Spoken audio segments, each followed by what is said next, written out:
Hello students. Our today's topic is gross investment, net investment and depreciation. We will start with the meaning of depreciation because to understand the meaning of gross investment and net investment, it is very important to understand the meaning of depreciation. तो सबसे पहले हम depreciation के word के meaning के बारे में समझेंगे. डेप्रिसिएशन का मतलब होता है कम होना. ओके, तो depreciation is the fall in the value of fixed asset. Fall हो रहा है. फॉल क्या हो रही है? वैल्यू फॉल हो रही है. किसकी? फिक्स्ड एसेट की. तो डेप्रिसिएशन किसकी होती है? फिक्स्ड एसेट की होती है. प्लांट एंड मशीनरी, बिल्डिंग की, इसकी डेप्रिसिएशन होती है over a period of time. जब हम किसी भी मशीन को, किसी भी फिक्स्ड एसेट को यूज़ करते हैं तो उसकी वैल्यू जो होती है वो धीरे धीरे कम होने लगती है. अब ये कम क्यों होने लगती है? There are three reasons. Number one is the normal wear and tear, second is passage of time, and third is the expected obsolescence. Now what is normal wear and tear? Normal wear and tear होता है जब आप किसी भी fix asset को, जब आप regularly किसी भी प्रोडक्ट को जब आप रेगुलरली कंटिन्यूसली यूज़ करते चले जाते हैं तो क्या होता है, उस प्रोडक्ट की जो प्रोडक्टिव कैपेसिटी है, उस फिक्स्ड एसेट की जो प्रोडक्टिव कैपेसिटी है वो कम होने लगती है.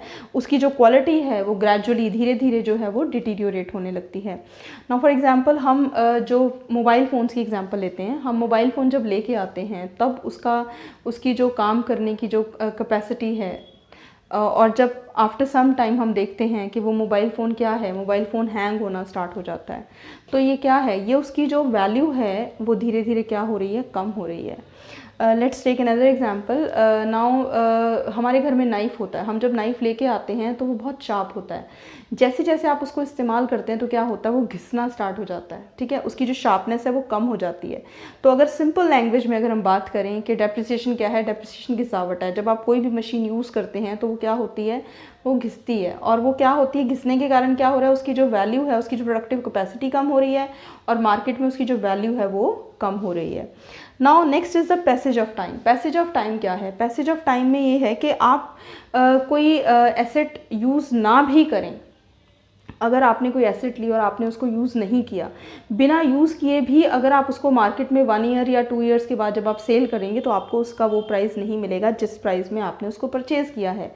क्यों? क्योंकि ड्यू टू डेप्रिसिएशन उसकी जो है मशीन रखे रखे भी, due to weathering, due to rain कह लो, किसी भी कारण से जो है जो मशीन की जो कह लो कि वैल्यू है वो कम होनी स्टार्ट हो जाती है. आप आज एक कार ले आएँ, कार आपने 10 लाख की ली, आज आप बिना यूज़ किए उसको 2 साल के बाद अगर आप सेल करेंगे तो मार्केट में आपको 10 लाख उसका प्राइस जो है वो नहीं मिलेगा, उससे कम प्राइस मिलेगा. And third one is the expected obsolescence. Now expected means जब कोई चीज़ एक्सपेक्टेड है, फोरसीन है, जिसके बारे में आप पहले से अनुमान लगा सकते हैं. ऑब्सोलेसेंस का मतलब होता है ऑब्सोलीट. ऑब्सोलेसेंस बना है ऑब्सोलीट से. Obsolete means outdated. जब कोई मशीन आउटडेटेड हो जाती है उसको हम बोलते हैं ऑब्सोलेसेंस. अब वो आउटडेटेड क्यों हो रही है? Due to change in demand. There are 2 reasons कि अगर कोई मशीन जो है वो आउटडेटेड हो रही है, ऑब्सोलीट हो रही है due to change in demand, and second is the change in technology. अब डिमांड का हम सबको पता है कि हमारी जो डिमांड है, डिमांड के पैटर्न्स जो हैं वो टाइम टू टाइम चेंज होते रहते हैं. आज जो चीज़ हमें पसंद है, हो सकता है आज से जो है महीने बाद, साल बाद हमें वो चीज़ पसंद ना हो. ओके, तो जो हमारी डिमांड है, डिमांड के पैटर्न्स चेंज होते रहते हैं. एक टाइम था ब्लैक एंड वाइट की जो टीवी थे उनकी डिमांड बहुत ज़्यादा थी, ब्लैक एंड वाइट टीवी की. फिर कलर टीवी ने जो है जगह ले ली. इसके अलावा जो है अब हम मान लीजिए कि नायलॉन के क्लोथ्स एक टाइम पे जो थे बहुत चलते थे. नायलॉन की जगह किसने ले ली? कॉटन के क्लोथ्स ने ली. तो जिन मशीन्स के द्वारा आप ये लगा लीजिए ब्लैक एंड वाइट टीवी बनता था, वो मशीन क्या हो जाएंगी? जब उसकी डिमांड ख़त्म हो जाएगी तो जिस मशीन के द्वारा वो जो गुड बन रही है, जो आउटडेटेड हो चुकी है, जिसकी डिमांड अब ख़त्म हो गई है मार्केट में, डेफिनेटली जिस मशीन के द्वारा आप वो गुड बना रहे हैं वो मशीन भी आउटडेटेड हो जाएगी आपकी. तो next is the change in technology. अब टेक्नोलॉजी भी क्या होती है, वो भी हमेशा सेम नहीं रहती, वो भी विद टाइम जो है उसमें भी इम्प्रूवमेंट होती रहती है. तो जब नई टेक्नोलॉजी आ जाती है मार्केट में किसी गुड को प्रोड्यूस करने की, तो क्या होता है, जो पुरानी टेक्नोलॉजी है वो बेकार हो जाती है, आउटडेटेड हो जाती है, पुरानी मशीन बेकार हो जाती है. जैसे टाइपराइटर्स एंड कंप्यूटर्स की एग्जांपल है. एक टाइम था जब टाइपराइटर्स की बहुत वैल्यू थी मार्केट के अंदर, बट जब कंप्यूटर्स आ गए तो कंप्यूटर्स ने टाइपराइटर की मार्केट जो है ग्रैब कर लिया, उसने टाइपराइटर्स की जो है वो जगह ले ली. तो टाइपराइटर क्या हो गया? आउटडेटेड हो गया. तो दीज आर द 3 रीजंस जिसके कारण जो है वो डेप्रिसिएशन जो है किसी भी प्रोडक्ट की, फिक्स्ड एसेट की, सॉरी नॉट किसी भी प्रोडक्ट की, फिक्स एसेट की जो है डेप्रिसिएशन जो है वो होती है. दीज आर द 3 रीजंस, उनकी वैल्यू क्यों कम होती है किसी फिक्स्ड एसेट की. नाउ अब ये जो 3 रीज़न्स हैं, ये 3 रीज़न्स पहले से जब प्रोड्यूसर को पता है कि मेरे गुड की, मेरी जो फिक्स एसेट है उसकी वैल्यू कम हो जाएगी, तो वो कुछ ना कुछ उसका प्रोविज़न लेके चलेगा। जैसे हमें अगर किसी चीज़ का अंदाज़ा है कि आने वाले टाइम में ये कुछ होने वाला है, तो हम डेफिनेटली उसका क्या करके रखते हैं, उसका पहले से इंतज़ाम करके रखते हैं। तो प्रोड्यूसर क्या करेगा, प्रोड्यूसर को पता है कि मेरी फिक्स्ड एसेट की जो वैल्यू है वो आने वाले टाइम में धीरे धीरे करके ख़त्म हो जाएगी, तो उसका प्रोविज़न बना के चलता है। क्या प्रोविज़न बनाता है, वो एक डेप्रिसिएशन रिज़र्व फंड क्रिएट करता है। डेप्रिसिएशन रिज़र्व फंड, इस डेप्रिसिएशन रिज़र्व फंड में वो क्या करता है, मान लीजिए फॉर एग्ज़ाम्पल प्रोड्यूसर ने एक मशीन जो है ख़रीदी 1 लाख की, ओके 1 लाख की उसने मशीन ख़रीदी जिसकी लाइफ जो थी दैट वाज 10 ईयर्स, ओके। तो वो क्या करेगा, डेप्रिसिएशन कैसे फाइंड आउट करते हैं, डेप्रिसिएशन में हम क्या करते हैं, value of the machine, value of the fixed asset divided by it's life, okay. तो 1 लाख डिवाइडेड बाय 10 हमारे पास आ जाएगा 10,000। ये जो 10,000 है, दिस 10,000 इज डेप्रिसिएशन। तो प्रोड्यूसर क्या करेगा, जब प्रोड्यूसर को पता है कि उसकी जो मशीन है उसकी लाइफ 10 साल है, ठीक है, और 10 साल के बाद ये मशीन जो है पूरी तरह से उसकी ख़त्म हो जाएगी, तो वो आज ही उसकी प्रोविज़न बना के चलेगा। 10,000 जो है हर साल जो है वो क्या करेगा, डेप्रिसिएशन रिजर्व फंड में ट्रांसफ़र करेगा, मेंटेन करेगा डेप्रिसिएशन रिजर्व फंड को। एवरी ईयर 10,000 जो है वो उसको रिजर्व करेगा, सो दैट आफ्टर 10 ईयर्स जब वो मशीन पूरी तरह से ख़त्म हो जाएगी, उसकी वैल्यू बिल्कुल ज़ीरो हो जाएगी, तब वो क्या कर सके, उसको रिप्लेस कर सके, ओके। इसीलिए हम डेप्रिसिएशन को रिप्लेसमेंट कॉस्ट भी बोलते हैं, replacement cost of fixed asset, या फिर करंट रिप्लेसमेंट कॉस्ट भी हम इसको बोलते हैं। तो या last one very important, depreciation is also known as the consumption of fixed asset, consumption of fixed asset, इसको कंजम्पशन ऑफ फिक्स्ड एसेट भी बोलते हैं। कंजम्पशन ऑफ फिक्स्ड एसेट का मतलब ही क्या है कि फिक्स्ड एसेट को हम कंज्यूम कर रहे हैं। What is depreciation, depreciation actually हमें क्या बताती है, डेप्रिसिएशन हमें ये बताती है कि हमने 1 ईयर में जो है अपनी फिक्स्ड एसेट को कितना कंज्यूम कर लिया है। जैसे यहाँ से हमें पता चल रहा है कि अगर एक मशीन जो है 1 लाख की खरीदी है, उसकी जो लाइफ है वो 10 ईयर्स है, तो हर साल का मतलब क्या है कि एवरी ईयर उसकी वैल्यू जो है वो 10,000 से कम हो रही है। हम हर साल उसकी 10,000 की जो वैल्यू है वो कंज्यूम करते जा रहे हैं, यूज़ करते जा रहे हैं उसको, मशीन को। तो इसलिए हम इसको बोलते हैं, डेप्रिसिएशन का दूसरा नाम क्या है, कंजम्पशन ऑफ फिक्स्ड एसेट। और प्रोड्यूसर ने उसके लिए क्या प्रोविजन बना के चलता है, provision of the depreciation reserve fund, जिसमें हर साल वो 10,000 जो डेप्रिसिएशन है उसको डालेगा, ताकि जब मशीन जो है 10 साल के बाद पूरी तरह से ख़राब हो जाएगी, ख़त्म हो जाएगी, बिल्कुल उसकी लाइफ वैल्यू ज़ीरो हो जाएगी, तब उसको वो रिप्लेस कर पाए। अच्छा, एक और बहुत इंपॉर्टेंट चीज़ है इसके अंदर जो है, देखो डेप्रिसिएशन और एक आता है वर्ड कैपिटल लॉस। आपने डेप्रिसिएशन को कैपिटल लॉस के साथ बिल्कुल भी इसको कंफ्यूज नहीं करना है। डेप्रिसिएशन क्या है, डेप्रिसिएशन में एक्सपेक्टेड ऑब्सोलेसेंस होती है। एक्सपेक्टेड मतलब हमें पहले से पता है कि डिमांड चेंज होने ही वाली है, ठीक है, हमें पता है कि टेक्नोलॉजी भी over period of time change होती रहती है, नई नई टेक्नोलॉजी मार्केट में आती जाती है, और हम जो मशीन लाए हैं ये एक टाइम के बाद जो है आउटडेटेड हो ही जानी है। बट कैपिटल लॉस होता है, कैपिटल लॉस वो वाला लॉस होता है फिक्स्ड एसेट का, जिसमें फिक्स्ड एसेट का लॉस हो रहा है due to unexpected obsolescence. Unexpected obsolescence होता है जिसमें आप कह लीजिए कि जैसे वॉर है, या फिर कोई नेचुरल कैलेमिटी आ जाती है, फायर है, आग लग गई जो है फैक्ट्री में फॉर एग्जांपल, या चोरी हो गई मशीन की, या वॉर छिड़ गई, या फिर कोई फ्लड आ गया, अर्थक्वेक आ गया, तो ये सारे अनएक्सपेक्टेड ऑब्सोलेसेंस होते हैं, ठीक है, जिनके कारण मशीन जो है वो पूरी तरह से ख़त्म हो जाती है। इसको हम कैपिटल लॉस बोलते हैं। तो capital loss is due to the unexpected obsolescence, whereas depreciation is due to the expected obsolescence. और एक बहुत इंपॉर्टेंट डिफरेंस ये भी आपने ध्यान में रखना है कि डेप्रिसिएशन मशीन की तब होती है when it is in use, जब मशीन यूज़ हो रही है, जबकि अनएक्सपेक्टेड ऑब्सोलेसेंस होती है when machine is not in use. Even जब मशीन जो है, जब फिक्स एसेट यूज़ में नहीं भी है, तब भी जो है वो कैपिटल लॉस जो है वो हो जाता है। So let's move to the another important topic of some basic concepts of national income, that is investment. So our next topic is investment. What is investment?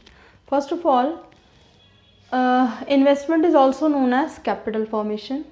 ये हमें याद रखना है, इन्वेस्टमेंट का दूसरा नाम कैपिटल फॉर्मेशन है। क्यों?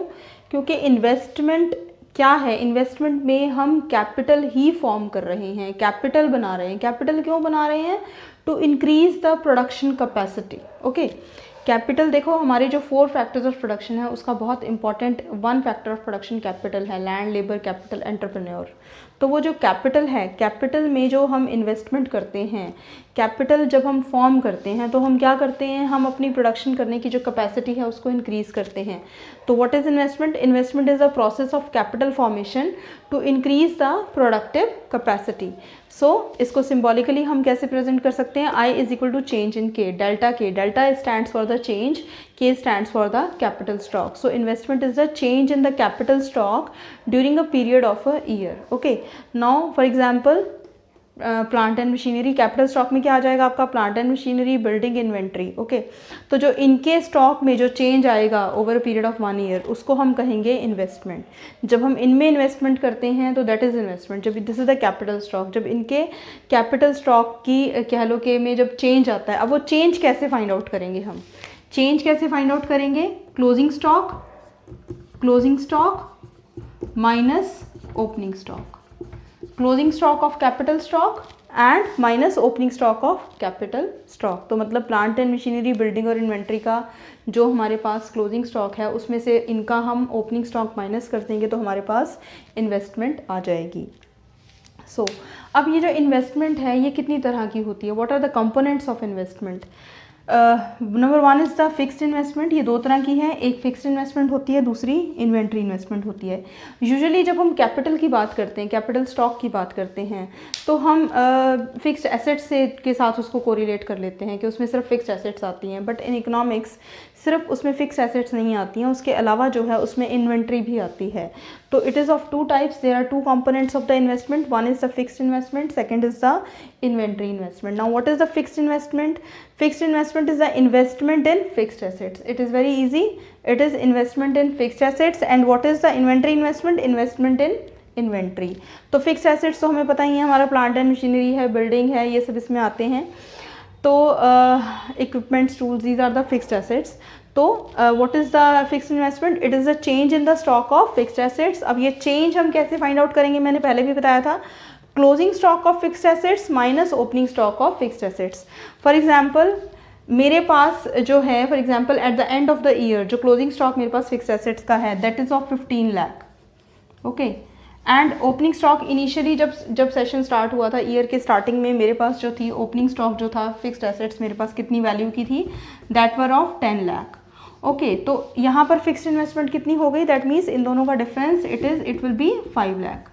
ओके, तो 5 lakh is the fixed investment. ऐसे ही next come to the inventory investment. Inventory investment जैसे मैंने आपको बताया, it is the investment in the inventory.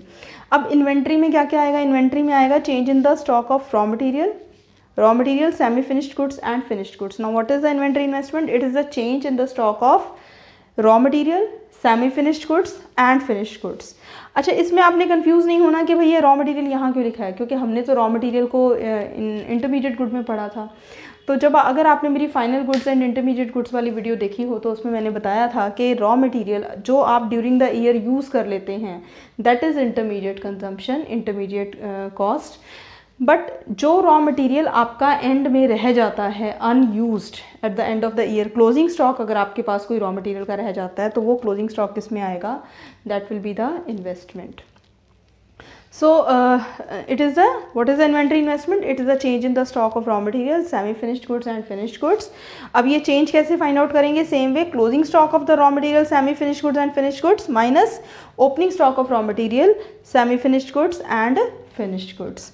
Same way इसमें भी आप एग्जांपल ले सकते हैं कि अगर मेरे पास at the end of the year जो है closing stock raw material finish goods का 5 लाख है और बिगनिंग में मेरे पास जो था क्लोजिंग जो ओपनिंग स्टॉक था दैट वाज ऑफ 4 लाख, तो मेरे पास दैट मीन्स 1 लाख का क्या है?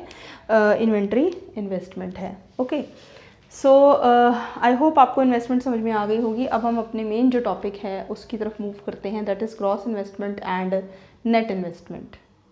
So what is gross investment and net investment? Gross investment tells us about the total addition to the existing stock of capital.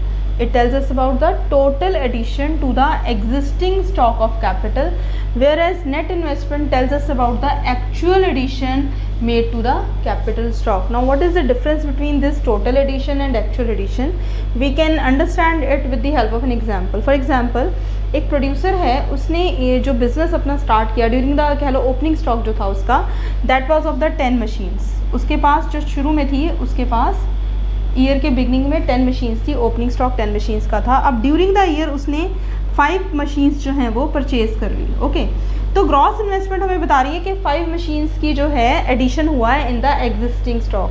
Existing stock is 10 machines, 5 machines का total addition हुआ है. This is the gross investment. Okay, now net investment हमें क्या बताएगी? अब मान लीजिए ये 10 मशीन्स जो थी, इन 10 मशीन में से जो उसकी 2 मशीन्स जो थी, 10 में से उसकी 2 मशीन्स जो थी वो क्या हो गई, पूरी तरह से जो हैं कह लो कि यूज्ड अप हो चुकी हैं, डेप्रिशिएट हो चुकी हैं, उनकी वैल्यू 0 हो चुकी है.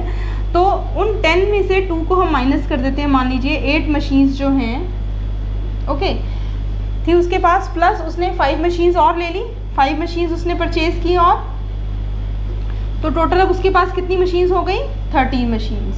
ओके, तो eight the end of the year हम कहें कि क्लोजिंग स्टॉक उसके पास कितना बचेगा, 13 मशीन्स का बचेगा. तो 13 माइनस 10 इज़ 3. तो जो नेट इन्वेस्टमेंट है वो हमें बता रही है कि नेट इन्वेस्टमेंट जो है, एक्चुअल जो इन्वेस्टमेंट है, that is of the 3 machines only. क्यों? क्योंकि ये जो 2 मशीन्स 5 में से, अब हम कहेंगे भैया इन्वेस्टमेंट तो 5 मशीन तो उसने खरीदी है नो डाउट साल में, पर उन 5 मशीन्स में से 2 मशीन्स ने उन पुरानी मशीन्स को रिप्लेस किया है. ठीक है, 2 मशीन्स ने पुरानी मशीन्स को रिप्लेस किया है. एक्चुअल जो इंक्रीज है in the capital stock, actual जो प्रोडक्शन कैपेसिटी जो मशीन्स बढ़ाएंगी, they are only 3 machines. Okay, तो हमारा जो नेट इन्वेस्टमेंट है, अगर हम देखें तो नेट इन्वेस्टमेंट क्या कर रहा है, ये जो 2 मशीन्स थी, हम कह रहे थे कि ड्यूरिंग द ईयर जो है वो पूरी तरह से यूज्ड अप हो गई, डेप्रिशिएट हो गई, वो क्या है, दिस इज़ एक्चुअली डेप्रिसिएशन. तो हम क्या कहेंगे, जब हम ग्रॉस इन्वेस्टमेंट निकालते हैं तो हमने इस डेप्रिसिएशन को माइनस नहीं किया है. It is including depreciation, whereas net investment is excluding depreciation. यहाँ पर हमने डेप्रिसिएशन को माइनस किया है. तो gross investment is including depreciation, whereas net investment is excluding depreciation. Okay, तो यहाँ पर अगर बहुत इम्पॉर्टेंट बात नेट इन्वेस्टमेंट की आती है. नेट इन्वेस्टमेंट हमें एक्चुअल एडिशन के बारे में बताता है. नेट इन्वेस्टमेंट से हमें पता चलता है इकॉनमी की ग्रोथ का. नेट इन्वेस्टमेंट है जो ग्रोथ में इकॉनमी की रोल प्ले करती है, जो प्रोडक्शन कैपेसिटी को बढ़ाती है. हमारी कितनी प्रोडक्शन कैपेसिटी बढ़ी है वो हमें नेट इन्वेस्टमेंट से पता चलता है. यहाँ पर हम 5 मशीन्स देख के ग्रॉस इन्वेस्टमेंट से ये नहीं कह सकते कि हमारी 5 मशीन्स की जितनी प्रोडक्शन कैपेसिटी बढ़ी है. क्यों? क्योंकि मैंने आपको पहले भी बताया 2 मशीन्स जो पुरानी ख़राब हो गई थी, तो नई 5 मशीनों में से 2 मशीनों ने पुरानी वाली 2 मशीनों को रिप्लेस किया है. उन्होंने पुरानी वाली कह लो कि उसमें से 2 मशीन्स तो पुरानी वाली जो मशीन्स हैं उनकी प्रोडक्शन कैपेसिटी को मेंटेन करके रखेंगी, जबकि सिर्फ 3 मशीन 5 में से ऐसी होंगी जो प्रोडक्शन कैपेसिटी को इंक्रीज़ करेंगी. तो जो नेट इन्वेस्टमेंट है वो हमें बताता है actual addition to the made to the capital stock, whereas gross investment हमें बताता है टोटल हमने कितना जो है एडिशन किया है एग्जिस्टिंग स्टॉक ऑफ कैपिटल. तो ग्रॉस इन्वेस्टमेंट हम कैसे फाइंड आउट कर सकते हैं? Gross investment is equal to net investment plus depreciation, and net investment is equal to the gross investment minus depreciation. मतलब इस ग्रॉस इन्वेस्टमेंट में से अगर हम डेप्रीसिएशन को माइनस कर देंगे, दैट मीन्स 2 जैसा कि इस एग्जांपल में था 2 मशीन्स जो थी वो डेप्रीसिएशन थी, तो 2 को मैं माइनस कर दूंगी तो 5 मशीन्स आ जाएंगी. तो हमारी जो है वो कह लो कि नेट इन्वेस्टमेंट आ जाएगी. और अगर हम नेट इन्वेस्टमेंट में डेप्रिसिएशन को ऐड कर देंगे तो हमारे नेट इन्वेस्टमेंट में डेप्रिसिएशन को ऐड कर देंगे तो ग्रॉस इन्वेस्टमेंट आ जाएगी. और अगर ग्रॉस इन्वेस्टमेंट में से डेप्रिसिएशन को माइनस कर देंगे तो हमारे पास नेट इन्वेस्टमेंट आ जाएगी. आई होप आपको ये कॉन्सेप्ट क्लियर हो गया होगा. So that's all for today. Thank you. Have a nice day.